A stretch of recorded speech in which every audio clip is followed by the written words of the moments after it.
People are talking a lot about inequality these days, about the fact that the richest 1% have so much more than everybody else. But most of the focus seems to be on the United States, and it strikes me that the same story needs to be told about global inequality too. So I did some research, and this is what I found from reliable sources like the UN. It turns out that while the US is totally out of whack, things are actually way worse for the planet as a whole. Let's start with this graph. A perfectly even distribution of wealth among all living people, with everyone divided into 5 equal groups. Now, let's show how much each group actually has. Shocking, right? 80% of the world's people barely have any wealth. It's hard to even see them on the chart. Meanwhile, the richest 2%, they have more wealth than half of the rest of the world. Let's look at this chart another way. Let's take the whole world's population, all 7 billion of us, and reduce it to just a representative 100 individuals. Here they are, poorest people on the left, richest people on the right. Now let's show how the world's total wealth, roughly $223 trillion, is distributed.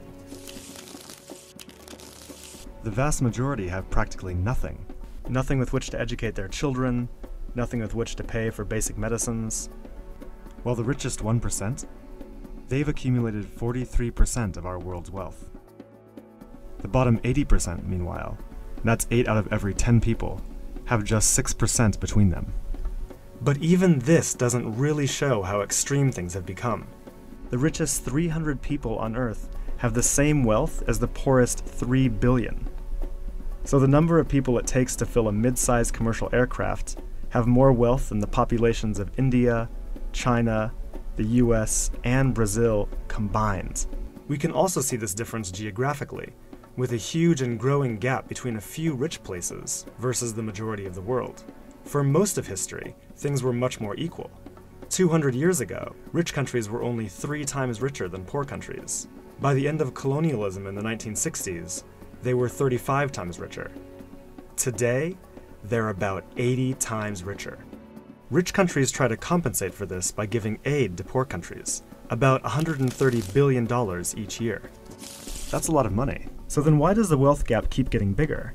One reason I found is that large corporations are taking more than $900 billion out of poor countries each year through a form of tax avoidance called trade mispricing. On top of this, each year poor countries are paying about $600 billion in debt service to rich countries, on loans that have already been paid off many times over. And then there's the money that poor countries lose from trade rules imposed by rich countries to get access to more resources and cheaper labor. Economists from the University of Massachusetts calculate that this costs poor countries about $500 billion a year. Altogether, that's more than $2 trillion that flows from some of the poorest parts of the world to the richest. Every year. Rich governments like to say they're helping poor countries develop. But who's developing who here? This makes me think that there's something wrong with the basic rules of the global economy. It can't be okay that the wealth of our planet is becoming so concentrated in the hands of such a tiny number of people. The only reasonable response, it seems to me, and our only hope, is to change the rules.